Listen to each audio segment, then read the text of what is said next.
Hi, my name is Rachel Turpening, and this is my Digital Unit Resources website.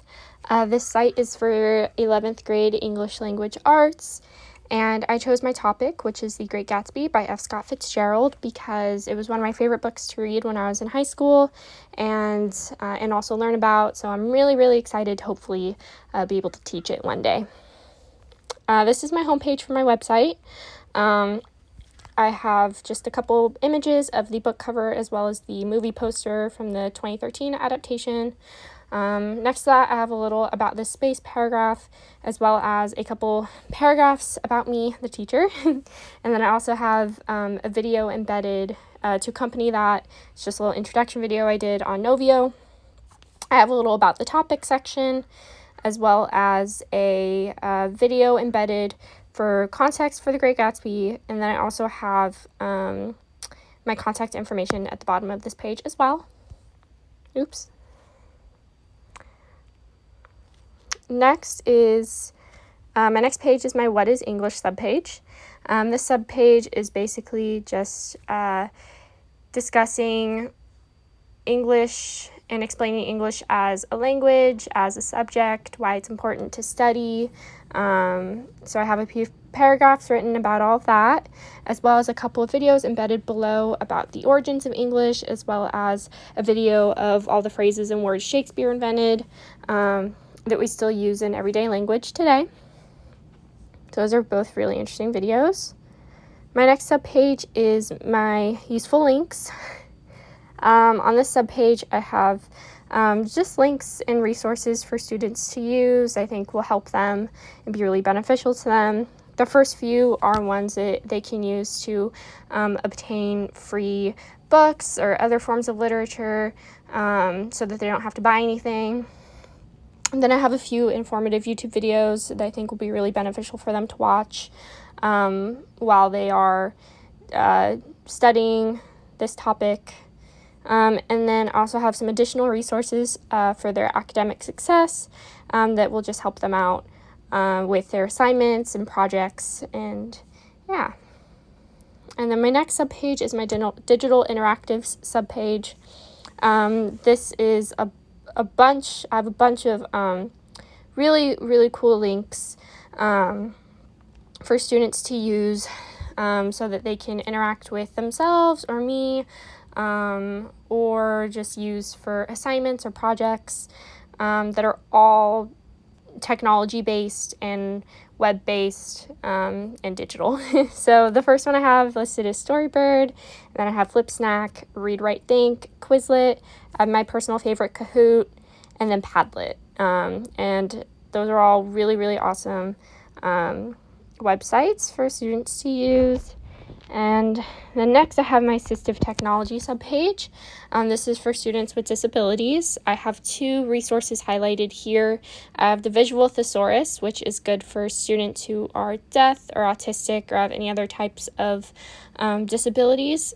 And they will, with Visual Thesaurus, they will be able to see words like visually that they're learning. So I have an example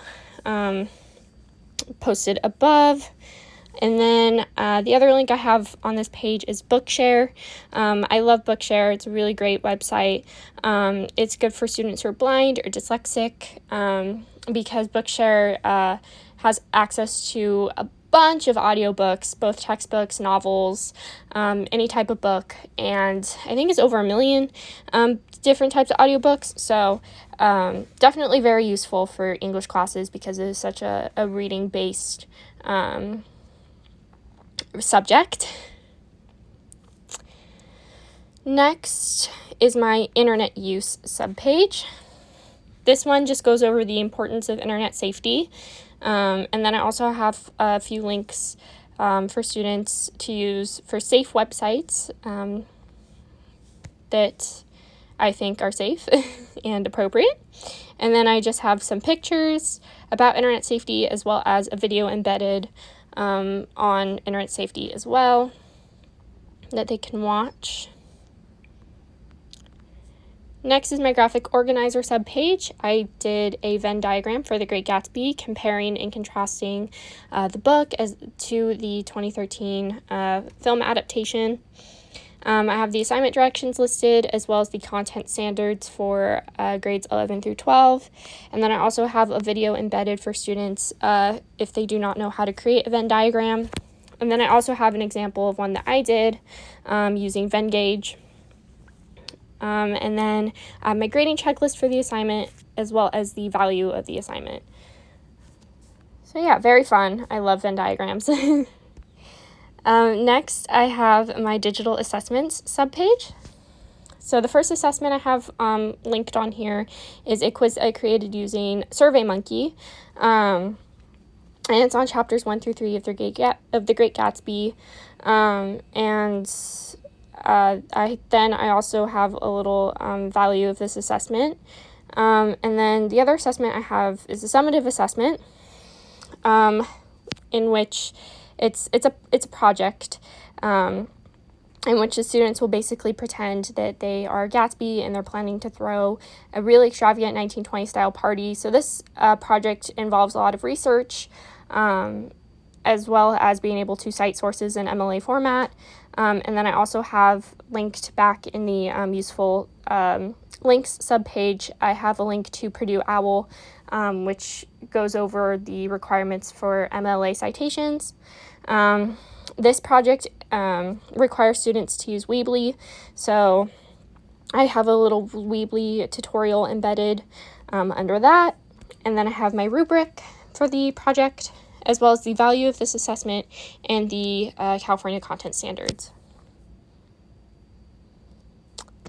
Next, I have my choice board. I had so much fun making my choice board. Super fun. I have the assignment directions, as well as the content standards, and then I have the instructions for each individual option.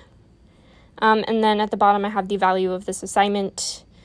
And I had so much fun coming up with all the choices for this. So definitely a very fun assignment.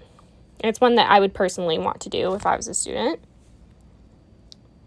Next, I have my teacher lecture. I used Prezi for my teacher lecture.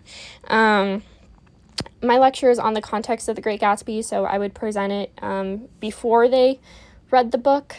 And the lecture is on, like I said, all the context. So I have stuff about the author, a little author biography, as well as the characters, the setting, the themes, and the historical context as well.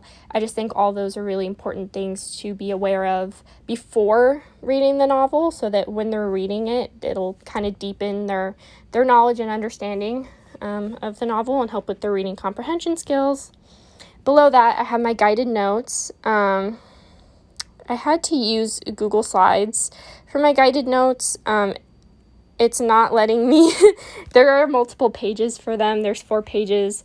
It's all broken up by section in correlation to the presentation. So I highly recommend going to my website on a desktop and clicking through the different slides for the guided notes.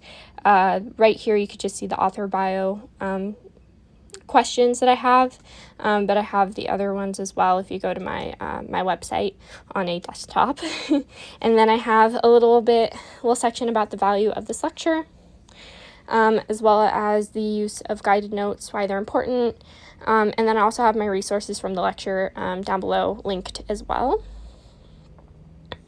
Next is just my showcase subpage. I have a different video there right now, so ignore that. But this video will be here if you want to refer back to it. And then, yeah, that is my website. Thank you so much for watching. I hope you enjoyed. And, yeah, thank you.